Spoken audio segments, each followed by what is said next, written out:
El sonido del silencio. El poder de la palabra. Lo divino y lo humano se dan la mano en Confidencias en el Camarote. Un programa dirigido y presentado por Ángel Oliveros.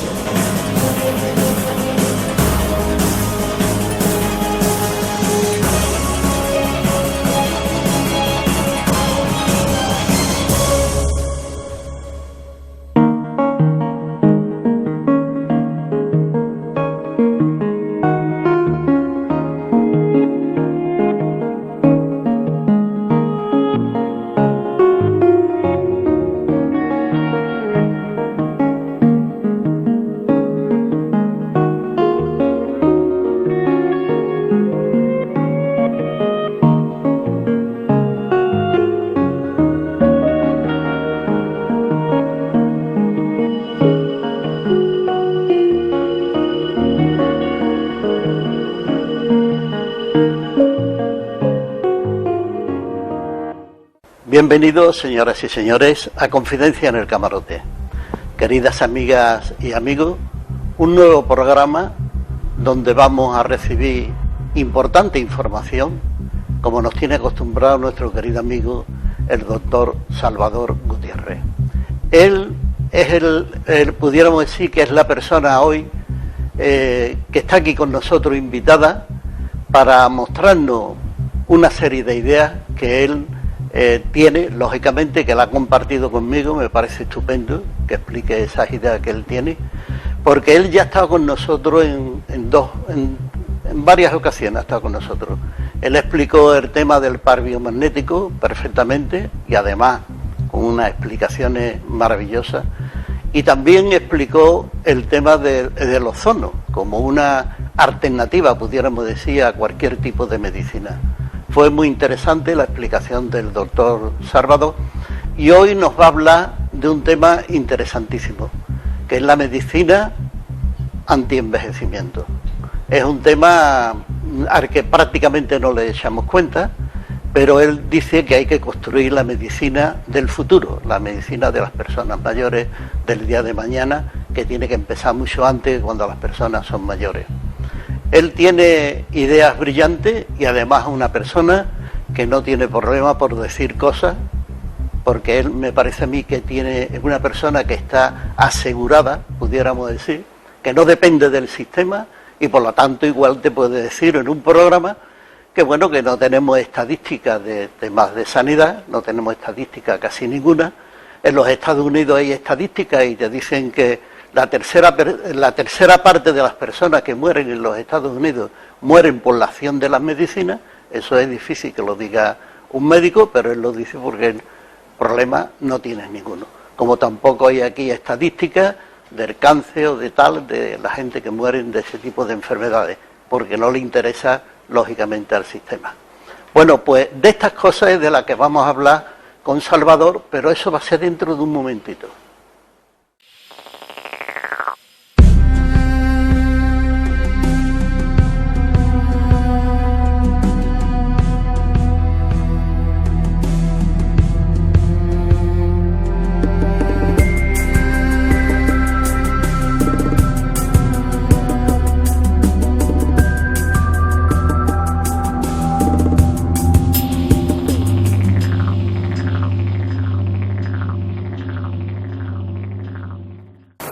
Bien, pues estamos de nuevo en Confidencias en el Camarote y estamos con nuestro querido amigo el doctor Salvador. Hola Salvador, ¿qué tal? Buenas noches, Ángel. ¿No? Muy bien. Pues por lo que me has contado hoy vamos a tener apertura de conocimiento, pero espérate, no te líes ya, porque empieza rápido y después ni quien te pare. Antes de nada vamos a saludar a nuestros amigos y nuestras amigas que están en este plató improvisado del Ayuntamiento de Gelbe, para arrancar a continuación, Salvador. Ángel, yo en primer lugar darte las gracias. Estar aquí con vosotros siempre es algo que me das una alegría cada vez que me llamáis, y además es fácil encontrarse a gusto en Confidencias en el Camarote. Tienes un programa que es una preciosidad. La verdad es que yo ya temo que a mí me tenéis un poquito visto y digo, os voy a aburrir seguro, cualquier día no me llamáis más, así que he traído un tema que sí que es muy interesante, es un tema muy interesante y al que no le prestamos la atención que merece. La verdad es que estamos asistiendo ahora a un cambio curiosísimo porque las sociedades humanas se han caracterizado a lo largo de toda la historia por dos cosas, por índice de nacimientos muy altos y vidas medias cortas. A principios de siglo la vida media que teníamos era de 36-37 años. Y de buenas a primeras hemos invertido, pero de una manera dramática, estas historias. Es decir, los nacimientos, pues en la década de los 40, 50, 60, España estaba por encima de los 25 por mil. Quizás el máximo era China, que estaba en el 33-34 por mil. Pero es que ahora hemos pasado a un 0,89. Es que es tremendo. Y entonces ahora estamos creando sociedades basadas en vidas medias muy largas y nacimientos muy bajos. Eso no es viable. Y además esto se nos complica con algo también muy importante, que es lo que ya conocemos como el baby boom. Es decir, que en las guerras no nace gente, pero después de la guerra hay que repoblar un país y entonces la natalidad aumenta extraordinariamente. Eso ocurre en toda Europa entre el 45 y el 65 y en España pues lo tenemos peor porque se adelanta un poquito. Nosotros no tenemos la Segunda Guerra, sino la Guerra Civil, que termina en el 40 y nos dura hasta el 70 o mediados del 70. Y a partir de ahí hay pues familia numerosa de primera, segunda, 8, 10, 12 niños.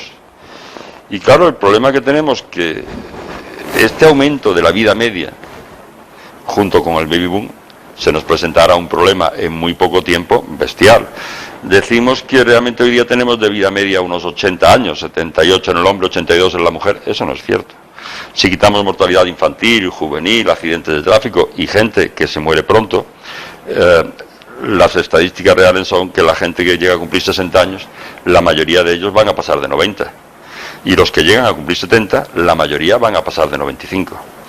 Y después el otro problema que tenemos es que ese aumento de la esperanza de vida se ha producido principalmente por la mejora en la mortalidad infantil, juvenil y gente que se muere joven. Eso es lo que nos alteran realmente las estadísticas. Es decir, que no solamente estamos viviendo mucho más años, sino sobre todo es que llega mucha más gente. Las primeras generaciones un poquito más voluminosas pues datan del 40, 41, 42 y esta gente tiene ahora 74, 75, 76 años. Bueno, se defienden, más o menos, toman pastillas, arrastran la pierna, pero demos 10 años más. Es imposible, no podemos cubrir las necesidades de esa primera generación que nos viene en 5 o 10 años. ¿Quién paga todo eso? Desde luego, desde luego. Si seguimos con la misma filosofía que estamos siguiendo con el tema del envejecimiento, que es que realmente esto ha cambiado mucho. La verdad es que ha cambiado tanto como que si miras en el diccionario la palabra anciano, pues es un mayor de 65 años. Es un chaval. Es un chaval. Decía Oscar Wilde que el problema no era hacerse viejo, que eso no tenía importancia, que eso era lo de menos. Que lo terrible, lo realmente terrible era seguir sintiéndose joven. Que lo que te pasa a ti nos pasa a muchos. Claro, aquí lo decimos de una manera más simple y en menos palabras. Decimos, Dios mío, si me has quitado la fuerza, porque no me quitas también las ganas, ¿no? Es decir, ese es el problema que tenemos, que nos seguimos sintiendo jóvenes y queremos seguir haciendo cosas. Y la sociedad está empeñada en tratarnos como viejos, no puede ser. No puede ser. Es decir, que tenemos que dar un cambio muy importante. Una persona a los 65 años no puede dejar de hacer cosas. ¿Cómo va a dejar de hacer cosas? Si le quedan 30 años más, ¿cómo va a dejar de hacer? Tendrá que hacer cosas diferentes, pero tendrá que hacer cosas. Me gusta mucho una frase que escuché hace 15 días o 20 del Papa Francisco. Decía que una civilización que despreciaba a los jóvenes, a los niños, 1,2 de nacimientos por 1000 habitantes en Europa, y que despreciaba a los mayores, que era la sabiduría de un pueblo, él decía, es por lo menos una sociedad estúpida. Yo no me atrevería a decirlo, pero si lo dice él, yo la comparto perfectamente. ¿Cómo vamos a despreciar la sabiduría y la experiencia de nuestros mayores? Y todas esas cosas hacen que realmente la medicina antienvejecimiento tendría un papel enorme. Que la medicina antienvejecimiento, por otra parte, es la primera, es decir, lo primero que ocurre es que el hombre empieza a perder facultades y empieza a preguntarse cómo las puede mantener. Y durante muchos años fue un poco un tema empírico y un tema de que, en fin. Y la medicina antienvejecimiento empieza con Ilya Mennikov, que es un biólogo ruso de principios del siglo XX, del siglo pasado. Es una persona muy curiosa, hizo antropología, trabajó por media Europa, viajó por el Cáucaso y al final termina de microbiólogo, de subdirector del Instituto Pasteur de Microbiología en el 95. Y en el 2008 le dan el premio Nobel por descubrir un poquito el tema de la fagocitosis dentro de la inmunidad humana y tal. Es decir, era un tío muy valioso. Y en uno de sus viajes por la estepa rusa, pues se encuentra con unas sociedades que parece ser que se mantenían mucho mejor que los demás, mantenían la fuerza, la vitalidad, muchas cosas, y esta gente se caracterizaba porque tomaba unas cantidades enormes de leche fermentada, de yogur. Tomaban su dieta, era poca carne y mucho yogur. La verdad es que Mennikov vivió toda su vida obsesionado con la muerte. Crea la gerontología, que estudia precisamente el envejecimiento, crea la tanatología, que es la especialidad que estudia el hecho en sí de la muerte, y estuvo toda su vida obsesionada por esto. Y creó la primera hipótesis o teoría de la autointoxicación. Él decía que teníamos unos microbios dentro del estómago que provocaban la putrefacción de los alimentos y unas toxinas que absorbíamos y que era lo que nos hacía envejecer. Y es el primero que propone el uso de leche fermentada y de yogur para alterar esa flora pútrida y cambiarla, en fin, dar suplemento de lactobacilos y de bifidobacterias y otra serie de historias a través del yogur. Y como es natural, aconseja enormemente todo lo que son los lavados de colon, enema, lavativas. Y después de este hombre, que además da muchas conferencias y tiene bastante éxito, se ponen otra vez muy de moda algo que se data de la época de Jesucristo, que eran los enemas y las lavativas, y que yo creo que esa época dura casi hasta nuestros abuelos. Yo a los tíos abuelos y tal recuerdo haberle oído hablar de la lavativa y de los enemas y tal. Y es algo muy importante, porque es verdad que tenemos una flora bacteriana enorme, más de 10 billones de microbios en el tubo digestivo, y que es como la huella dactilar de una persona más precisa, es específica de cada uno, y realmente suelta muchas toxinas. Y es bien, hoy día sigue toda la teoría de Mennikov, sigue totalmente en vigor. Los enemas y las lavativas se hacen de muchas cosas y están volviendo y ha aparecido la hidroterapia de colon.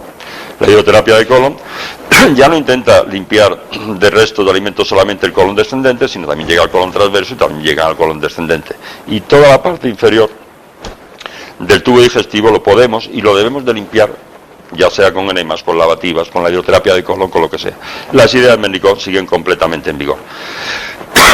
Por arriba, la verdad es que me hace gracia porque el otro día yo tengo una casa que está forrada de parra virgen, son unas hojas muy grandes, y hay unos pájaros por ahí, son los mirlos, son negros, unos picos naranjas, son también pequeñitos.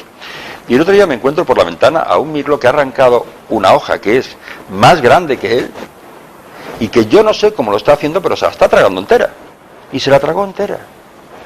Pero si un pájaro, un mirlo, lo que comen son insectos, lombrices del campo y es carnívoro, ¿qué hacía comiéndose una hoja de la parra virgen? ¿Y los perros por qué se comen las hierbas? Él sabe que se tenía que purgar.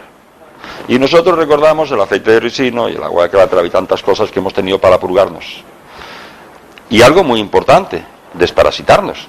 Tenemos muchísimos parásitos. Y desde pequeño yo recuerdo que a los mayores estaban con la lavativa, pero a los niños nos ponían en fila y nos daban toda una cuchara de algo que estaba malísimo para quitarnos, yo qué sé, las lombrices que tuviéramos dentro. Es verdad. Son muy buenos hábitos que lo hemos perdido, pero toda la idea de Mennikov de cuidar toda la microbiología que tenemos en el tracto digestivo sigue totalmente en vigor. Poco después aparece la teoría hormonal del envejecimiento, y esa también es muy curiosa, porque esta es un neurólogo muy famoso, Brown-Sequard, fue muy famoso y además describió el síndrome de Brown-Sequard, una hemisección parcial de la médula, es decir, fue un clínico bastante bueno.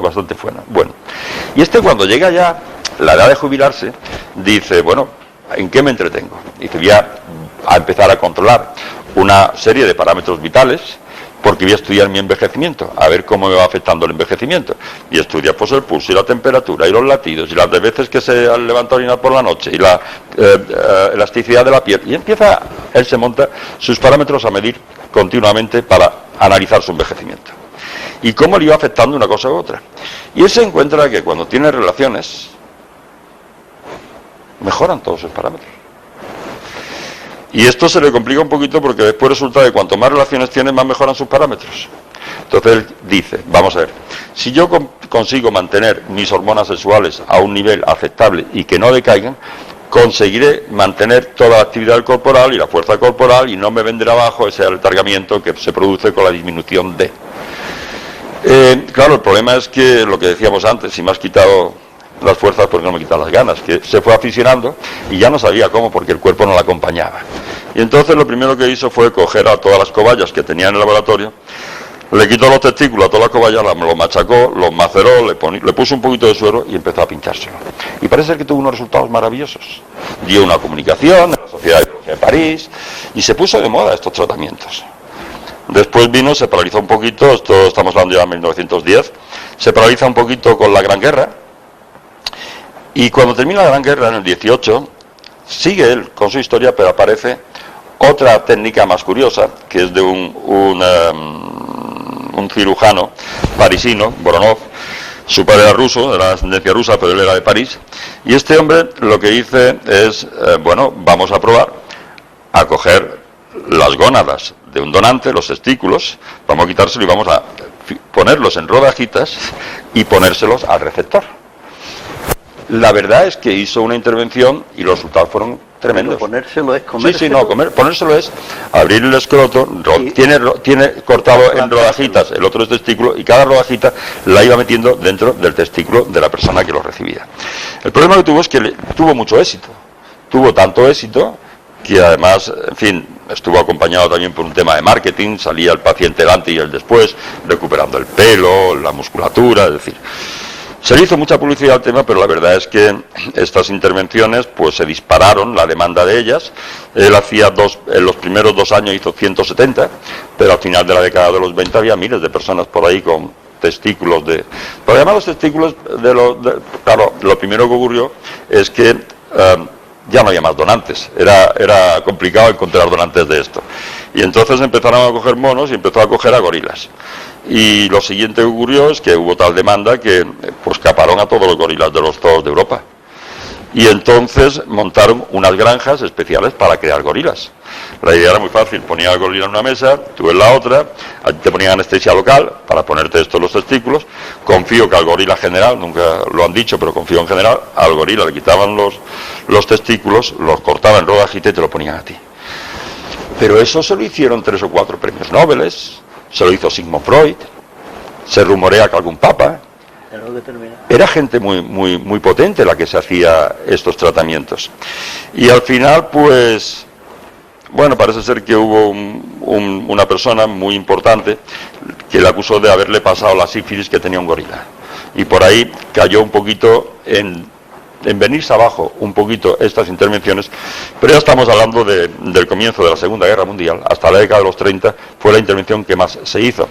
Y esto ha perdurado hasta ahora. Es decir, la DEA, la dihidroepiandrosterona, que es la hormona precursora de todas las hormonas sexuales, es la pastilla que más se compra y más se consume para frenar el envejecimiento desde entonces hasta ahora. Y parece ser que va bien. Hay otras 2 hormonas que han salido últimamente. Tenemos que cortar. Bueno, pues dejamos las otras 2 hormonas que han salido posteriormente. Ahora las analizamos. Vamos a suspender un momento el programa, pero volvemos enseguida.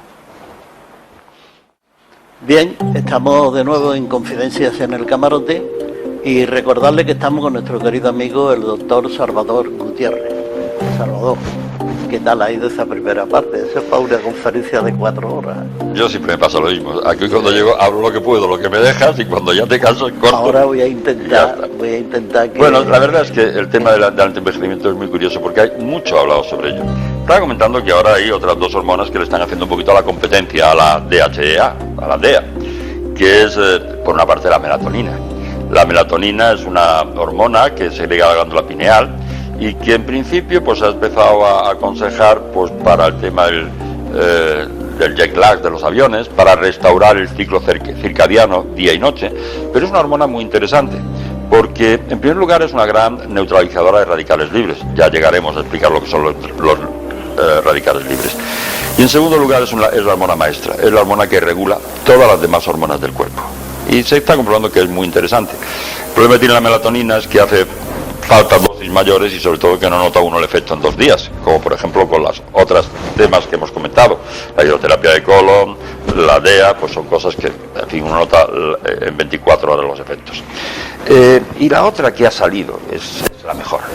El Rolls-Royce del antienvejecimiento es la hormona del crecimiento, la somatotropina. La hormona del crecimiento no sirve para crecer, sirve para mantener el buen tono de riñones y páncreas y hígado y corazón y todos los órganos internos. Lo que ocurre, y esta sí realmente es revolucionaria, lo que ocurre con la hormona del crecimiento es que se inactiva con el jugo ácido del estómago y hay que pincharla diariamente. Y hay mucha gente con más de 90 años que se pincha diariamente la hormona del crecimiento. Tiene algo que te queda un poquito así, y es que se produce fisiológicamente, normalmente, con el ejercicio físico. Mientras que tú te puedas mover, te mantienes joven. Cuando dejas de moverte tienes problemas por todas partes. Y prestamos mucha atención a que no le falte polideportivo a los niños, ni competiciones, ni juegos, ni nada. Y hay muchos gimnasios para las personas de 20, y de 30, y de 40, y de 50, y hasta de 60. Y a esa edad, da igual, hagas lo que haga, da gusto verte. Pero a partir de los 60 haces ejercicio, te vas a la mierda en 10 años. Realmente no es cuestión de hacer estos paseos del colesterol, y si se hacen, por lo menos hagámoslos para la gente y pongamos banquitos. Las personas mayores no están para sentarse ya en el follete de la acera, ¿no? Y pongámosle el agua también, es decir, o hagamos algo mucho más bonito, que son trayectos para andar por el pueblo, que seguro el pueblo tiene muchas cosas más bonitas que enseñar que un paseo del colesterol por ahí. Hay caminos preciosos, pero potenciemos el ejercicio físico en los mayores, porque es lo más importante, ¿entiendes? Después hay muchas cosas que uno realmente pues le llama la atención, es decir, la DEA se está tomando, y mucho, para potenciar la producción de hormonas sexuales, y sin embargo los antihipertensivos, antidepresivos, todos estos hipnóticos, todas las pastillas, lo primero que hacen es disminuir la cantidad de hormona sexual, aparte de que las hormonas sexuales necesitan todas el colesterol para formarse. Y el colesterol, pues de 280 hemos pasado a 240, de 240 a 200, y ya están pensando en ponerlo en 180. Y así nos tienen a todos. Que no funcionamos, no vale. Entonces tomamos, menos mal que ya tomamos unas pastillas para disminuir el colesterol y la tensión y todo, que nos bajan la libido, y menos mal que después tomamos las otras pastillas para que no las aumenten. Bueno, todo el mundo contento. La teoría hormonal es correcta, es cierta. Y hoy día la hormona del crecimiento hay que segregarla con el ejercicio físico. Y desde luego tenemos que hacer cosas para los mayores, que son gente que se le está olvidando las corporaciones, todas. Hay muy poca atención al mayor. Lo único que hay son temas de asistencia social, que les tiramos el 5%, algo ridículo. Y la verdad es que el que se mantengan bien y el que sigan siendo activos, de ello depende que nuestras sociedades puedan seguir adelante. Bueno, después vino la Segunda Guerra Mundial, después de Bronov, y cuando termina la Segunda Guerra Mundial aparecen dos personas muy curiosas, Max Gerson primero y unas décadas después Catherine Kuzmin. Y ellos nos dicen, Max Gerson lo que viene a decir es que nuestro segundo metabolismo es la madre tierra. Nosotros vivimos gracias a los minerales y a todo lo que nos da la madre tierra. No podemos absorberlo directamente y utilizamos a las plantas o a los animales que comen esas plantas como intermediarios. Pero al final vivimos de la tierra. Y no podemos estar machacándola tanto como estamos machacándola ahora. Es decir, yo recuerdo que antes pues había una cosa que eran los terrenos en barbecho, que es cuando dejaban descansar un campo un año para que se recuperara antes de volverlo a plantar. Y de cambiar de cultivo, sobre todo también. Y ese campo se dejaba allí los bueyes y se dejaban los burros que hacían sus necesidades allí, y además toda la hierba que salía se arrancaba y se dejaban que se pudriera. Y todas estas cosas le van dando la vitamina a la tierra y todos los nutrientes que necesitaba para volver a plantar. Hoy día no cambiamos de cultivo, no dejamos los campos en barbecho. De fertilizantes le echamos nitrógeno, fósforo y potasio, nada más. Eso es lo que lleva, el 90% de lo que recibe el campo es eso, NPK. Estos tres condimentos, estos tres elementos solamente. Arrancamos las frutas cuando están verdes para meterlas en cámaras frigoríficas.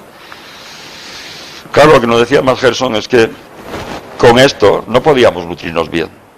Y de hecho él tiene una escuela que ha funcionado muy bien y está curando enfermedades muy importantes, y la gente se alimenta de productos orgánicos, ecológicos, producidos como siempre, en unas cantidades muy grandes, porque lo que hace es que saca unos extractos de zumos que haces que lo bebas y que esto, en fin, tomas cantidades muy importantes de verduras y de frutas. Pero es que dándole al cuerpo los nutrientes que necesita, él tiene unas curaciones enormes. Max Gerson ya se murió, ahora es su hija la que continúa con esto. Tiene la consulta en California y el hospital está en Tijuana, en México, porque las leyes americanas, que es la principal casa de la industria farmacéutica, no permite ciertos tratamientos en enfermos graves, nada más que lo que tienen aprobado. Y el tratamiento Gerson, en un 80%, es nada más que a través de la alimentación de productos obtenidos con todos sus nutrientes y con todas sus propiedades. Se está expandiendo y ha salido una clínica en Japón, otra en Australia, otra en Rumanía. Se están montando más clínicas de esto porque funcionan y la gente se está curando. Bueno, Catherine Kuzmin hizo lo mismo, es una rusa que se va a Suiza y se empeña en cultivar las cosas como Dios manda. Es muy curioso porque Kuzmin lo que pasa es que empieza a experimentar con el cáncer y coge unas ratas del Instituto Pasteur, creo que era también, que desarrollaban un 90% de cáncer. Y en el laboratorio, todas, de cáncer de mama. Y todas se alimentaban con una serie de productos químicos, no, con una serie de piensos y de cosas que le daban allí para las ratas. Y él ya decía, yo no tenía dinero, entonces le tuve que dar pan seco, zanahoria y trigo, pero en bruto, y en fin. Y de buena a primera me encontré que esas ratas desarrollaban cáncer de mama solo el 50%, no el 90%, solo el 50%. Y a partir de ahí empezó a ver todo. Es verdad que la mayoría de los tóxicos nos entran por la boca y nos lo meten a través de los alimentos. Y hoy día todos sabemos pues el trabajo que nos cuesta encontrar alimentos que realmente tengan los nutrientes que tenían cuando éramos pequeños. Es que esto va muy deprisa y ha cambiado todo en muy poco tiempo. La teoría de Max Gerson y de Catherine Kuzmin sobre la madre tierra y que dependemos de ella es totalmente cierta también. Tenemos otra hipótesis también muy bonita, muy interesante, porque el envejecimiento no es una cosa sola, son muchas, que es todo el problema de la oxigenación. Es verdad que tenemos el oxígeno, es el principal combustible que utiliza el cuerpo para todas las funciones que tiene. Y nosotros nos desarrollamos allá en el Neolítico con una atmósfera que tenía más de un 30% de oxígeno. Y esto ha ido bajando a lo largo de la historia.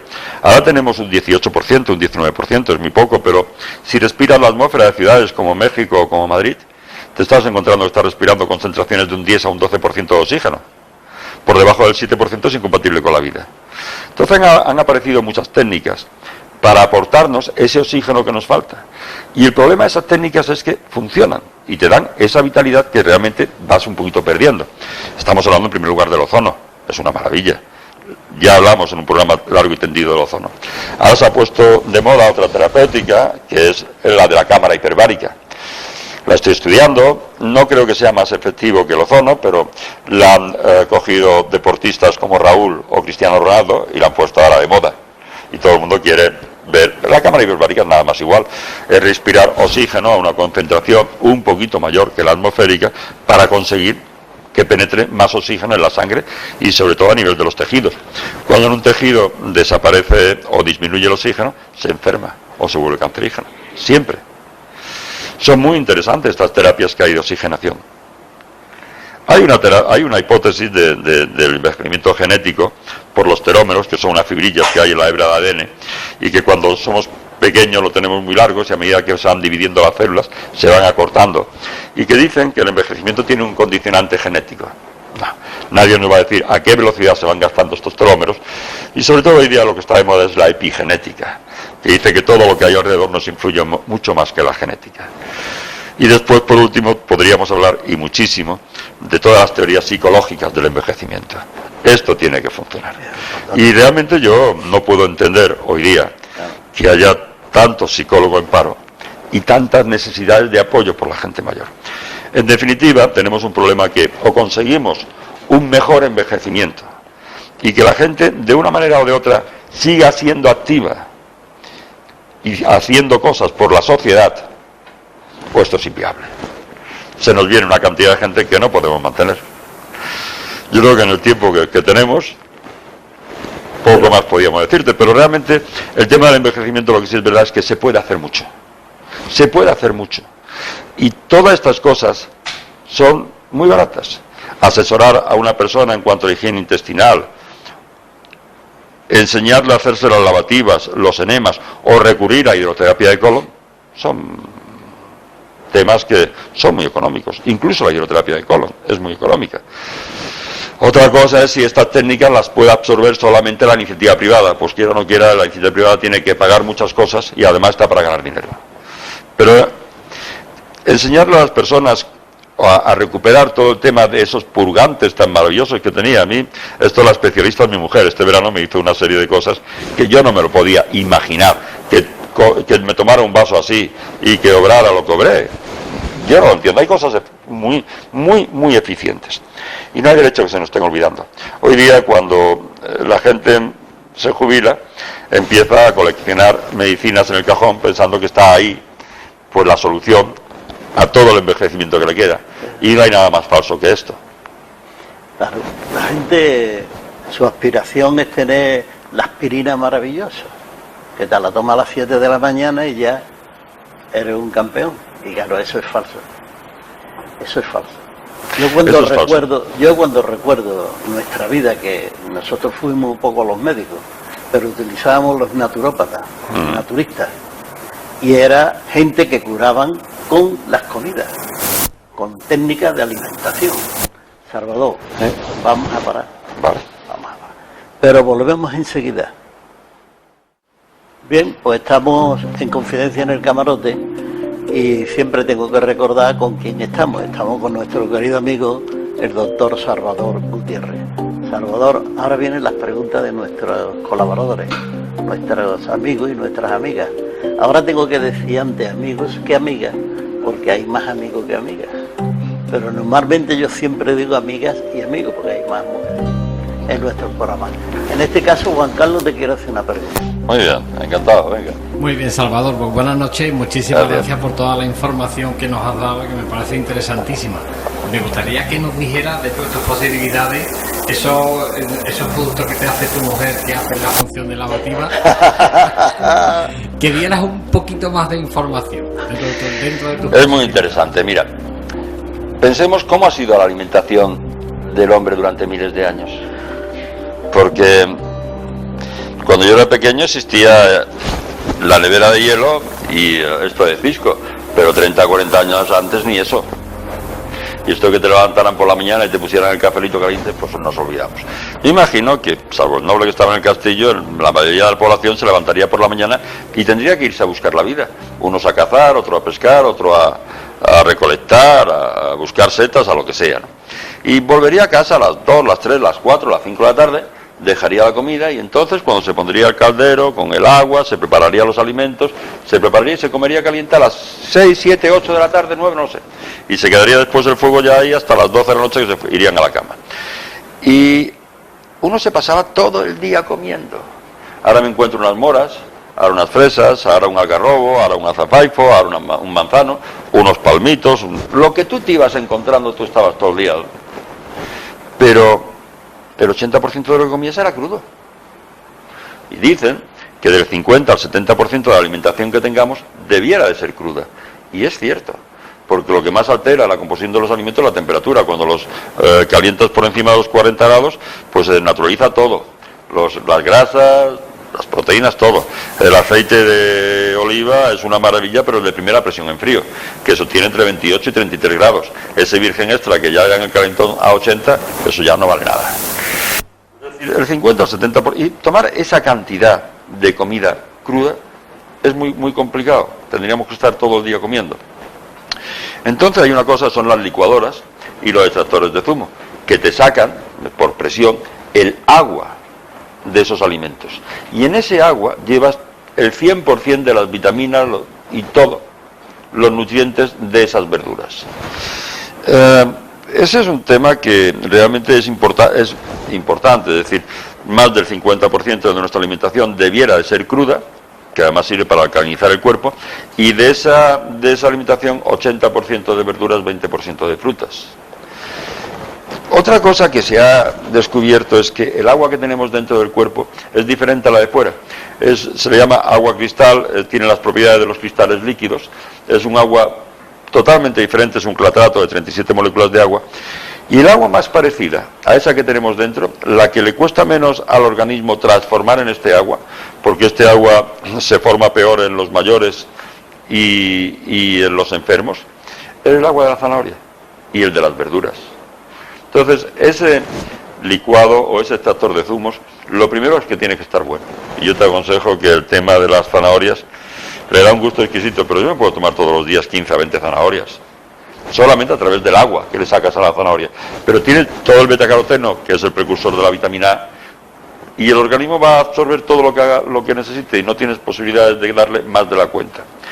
Le echamos una remolacha, le pongo toda la verdura de hojas verdes que se me ocurre, y además los guisantes con las vainas, los alcauciles enteros, es decir.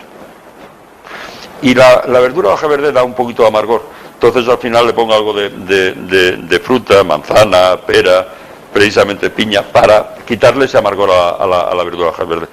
Hay 3 o 4, después hay unos licuados interesantísimos que son de verduras de hojas verdes, de clorofila, vitamina E, por un tubo, y a esos sí tiene sentido mezclarlos con algo de fruta, porque es para conseguir que estén buenos.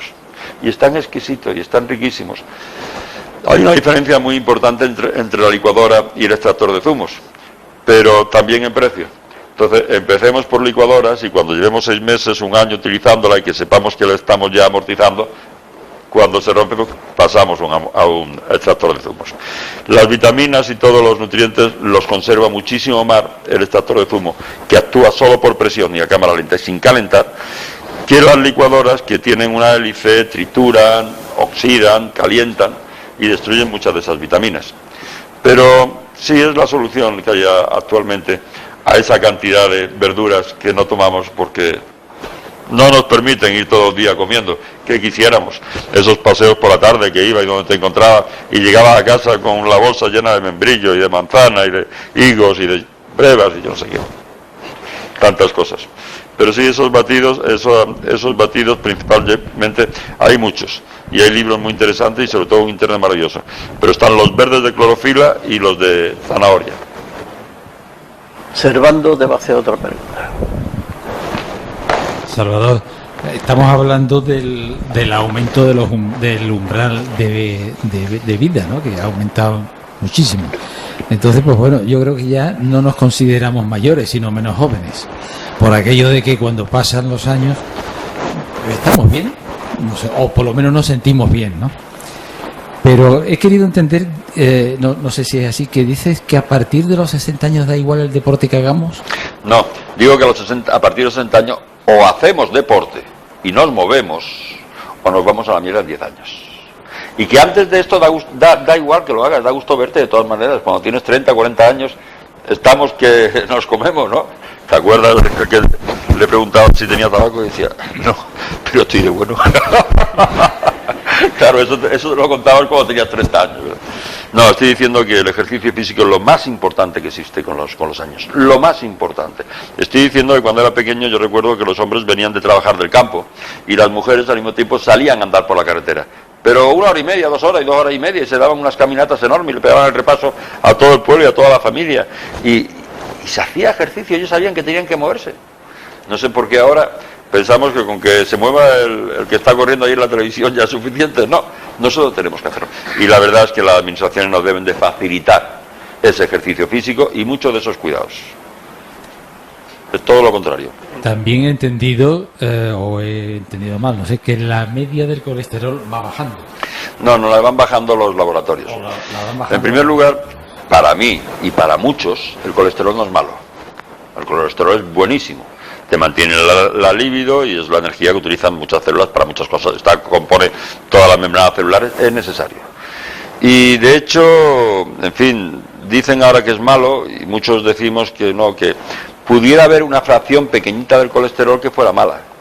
Sería el VLDL o el LDLL, que se saca poco en las analíticas, te lo sacan poco, ¿no? Se puede calcular bastante bien dividiendo triglicéridos por el colesterol bueno, el HDL, y esa división debe ser inferior a 2,5. Y eso quiere decir que el colesterol está bien, porque el 90% de las pastillas del colesterol no harían falta. Pero es que es peor todavía, porque es que Las estatinas son unas pastillas que tienen unos efectos secundarios tan bestiales que no, yo creo que el colesterol hay que bajarlo con frutas, verduras, vitamina C y una alimentación mucho más natural. Es como, bueno, como todo, como ese síndrome metabólico inflamatorio que te dice que tienes que perder unos kilos, pero que al final, o tomar 4 o 5 pastillas. No, el colesterol, no, lo tenemos igual que siempre. Lo que nos bajan los límites son los laboratorios, que cuando yo empecé era normal hasta 300, 280, 300 era lo normal. Y ahora se ha ido bajando y ahora la cifra normal está en 180 o 200. Y por encima de 200 te están mandando pastillas que te están haciendo mucho daño, que no sirven para nada, pero que no es correcto, que no es cierto. No. No es que esté bajando, tenemos el mismo de siempre, afortunadamente nos hace falta y nos da virilla. Y nos mantiene la libido. ¿Por qué me lo vas a quitar? No es mío.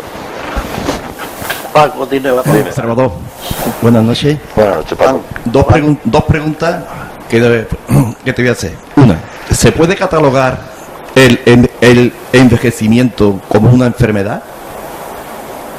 Y una segunda, ¿cuántos licuados se aconsejan a la semana? Mira, el envejecimiento no es una enfermedad, pero el mal envejecimiento es una enfermedad terrible, con la que la sociedad no se puede enfrentar. A mí me fastidia mucho porque yo creo que la situación normal del hombre y el de la mujer es la de estar sanos. Eso es lo normal. Y ya no veo que haya nadie sano, todo el mundo está enfermo. Todo el mundo toma pastillas, todo el mundo tiene cita para yo no sé qué y para yo no sé cuánto y está todo el mundo enfermo. ¿Eso cómo puede ser? Somos seres más evolucionados que las cabras y los caballos. La situación normal del hombre es la de estar sano. Nos crean todas estas enfermedades. Y eso nos provoca el mal envejecimiento. Pero el envejecimiento en sí, bueno, todos ponemos ejemplos de personas que están... ¿Hablamos de Ángel? ¿O le preguntamos a Ángel, que es el que tendría que dar la conferencia? Claro. No, lo que no puede ser es que la sociedad los jubile a los 65 o a los 55.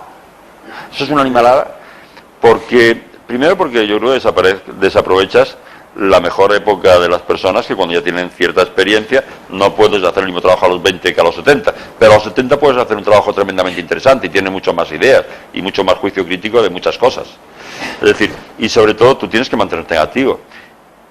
Y el envejecimiento es ahora cuando tenemos este mal envejecimiento. Yo creo que sí, yo recuerdo a los mayores antes, está claro que no jugaban al fútbol ni al pilla-pilla, pero estaban maravillosamente, se pegaban unos paseos de escándalo, hablaban, jugaban al dominó, estaban... Sí, no. El envejecimiento no es una enfermedad. El mal envejecimiento sí. Porque además uno va dejando de hacer cosas, no porque no pueda, sino porque no le apetecen. Ya no puedo jugar al fútbol, a ver qué ansiedad tengo yo de ponerme en calzoncillo a correr detrás de una pelota. Pues no me apetece. Vas dejando cosas, la naturaleza es sabia. Pero el mal envejecimiento es una enfermedad terrible que nos la están provocando y que no es viable, que la sociedad no puede con ello. Tenemos que seguir activos y es verdad que soy optimista en cuanto a lo que podemos conseguir, pero un optimista activo. Y el envejecimiento, decía Ernest Jung que preocuparse de uno cuando se es joven era ridículo y peligroso, pero que preocuparse de uno cuando uno empieza a envejecer era una necesidad. Pero por todos lados, no se puede ser inconsciente, porque cuando eres inconsciente es la sociedad la que después tiene que hablar contigo. Tenemos que empezar a cuidarnos y tenemos que escuchar al cuerpo, lo que nos sienta bien, lo que nos sientas mal. Me comentabas qué cantidad de licuados. Mira, en principio bebes unos 2 litros de agua al día, 1,5 litros a 2 litros, y de ese 1,5 litros a 2 litros yo me tomo uno de estos extractos de zumos, y si algún día no, pues medio litro a 1 litro. Claro que es que yo después no tomo pocas verduras y pocas frutas, ya me lo prefiero beberlas, y en ese agua está riquísima, y tomo una cantidad de verduras y una cantidad de frutas que realmente impresiona, ¿no? Es decir, en casa entra un cajón muy grande todos los días de estas verduras, que intentamos que sean lo más orgánicas posible o lo más naturales posibles, y que compramos todo lo que podemos a los pequeños agricultores. Yo si le daba el premio Príncipe de Asturias a alguien, ese era el que inventó lo de los huertos sociales, pero le daba un poquito algunas clasecitas de cómo son los cultivos ecológicos y orgánicos, y si lo aprovecha el terreno, claro que le doy más, y permito que se asocien, y llega un momento que le permito hasta que cojan a jóvenes para que le ayuden a llevar aquello. Pero desde luego instauro la feria de productos naturales un día a la semana en el pueblo. Y hago que esa gente puedan vender sus productos en el pueblo. Y sus mermeladas, y sus pimientos, y sus tomates, y todo. Y seguro que serán 1000 veces mejor que los que compramos en una superficie que vienen todos de unos almacenes, donde todo esto se mantiene ahí por meses. ¿Me entiendes? Sí. No tenemos tiempo. No tenemos tiempo, perdona, Paco. Lo siento, Paco, en la cerveza. Bueno, Salvador, vamos a concluir el programa porque me está diciendo Juan que nos estamos pasando del tiempo. Sí, me pasa con frecuencia, ya lo sabes. Te agradecemos muchísimo que hayas estado aquí. Yo a vosotros más. Yo creo que tu información es extraordinaria. Yo se quedaba una pregunta ahí, y era, ¿qué hacer los ancianos, de verdad, los que tienen 90 años, para no llegar a tener esas enfermedades tan terribles que desaparecen como seres humanos? No sé si la fórmula, dime sí o no por lo menos, si la fórmula es... ¿Tú quieres que te diga? Estado planteando. Es fácil, mira, yo te voy a dar el secreto para llegar a los 100. ¿Sabes cuál? Cuidarse mucho a los 99. Bien. Cuando uno llega a los 90 bien, es porque lleva años cuidándose. Y cuando viene ya el lobo, ya tiene que tener uno de los deberes hechos. Muy bien. Salvador, muchas gracias. Gracias a vosotros siempre. Bueno, vamos. Gracias.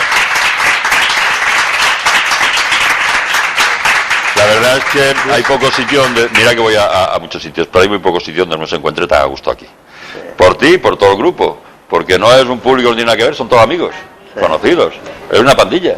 Muy qué bien. Maravilla, qué bien. Bueno, sí, vamos sí. A concluir el programa, si no Juan me va a reñir. Pero tengo que decir dos cosas que siempre las tengo que decir. Una, que nuestro programa funciona sin elemento económico ninguno. Aquí nadie pone un duro. Y ponemos las ideas que traen las personas que consigo traer, las ideas las ponemos en la calle gratis, inmediatamente para que las personas las reciban. No tiene ninguna propaganda de ninguna empresa ni nada. Si acaso Salvador dice que hay que hacer huertos, ir a los huertos y comprar las verduras de otra manera. Pero eso se queda ahí, pero no lo promocionamos nosotros para ganar dinero, sino que estos programas tienen esa virtualidad. Y después hay gente que se sacrifica y que son precisamente gente muy... que hacen posible que estos programas funcionen, no solamente los colaboradores, sino nuestro querido amigo Juan Prieto, que lleva 13 años con su cámara cogiendo todos nuestros programas sin pedir nada a cambio. Yo creo que eso es todo. Y decirle a nuestros oyentes y nuestros televidentes que la semana que viene pueden quedar con nosotros donde mismo nos han hallado hoy. Hasta entonces nos despedimos si Dios quiere.